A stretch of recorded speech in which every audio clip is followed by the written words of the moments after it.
Dans les camps de fortune du sud et du centre de Gaza, règne comme un air de grand déménagement collectif. Ces Palestiniens que les bombardements sionistes ont fait fuir de chez eux, plient enfin bagage et s'apprêtent à rentrer chez eux, dans le nord de l'enclave. Un nord qu'ils savent entièrement détruit. Mais peu importe, l'appel de la terre est plus fort que la peur.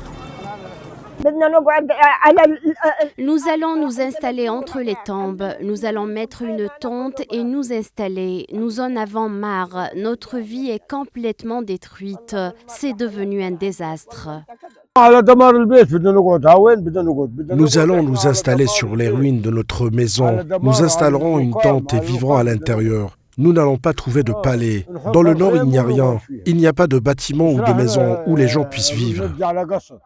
Comme la majorité des habitants de Gaza, les membres de la famille Eshedi ont fui les bombardements sionistes de Beit Lahia. Les 60 membres de cette famille ont été séparés lors des déplacements. Certains d'entre eux se sont installés dans le centre de l'enclave, les autres ont avancé vers le sud. Un de leurs fils a été tué lors d'un bombardement, un autre est toujours détenu dans les geôles sionistes. J'ai un fils qui a été tué, mon autre fils a été arrêté par les Juifs. Le troisième a été amputé du bras et de la jambe suite à une blessure. Et mon quatrième a installé une tente dans le camp du stade Palestine. Nous sommes tous dispersés. Nous espérons que nous pourrons enfin rentrer chez nous.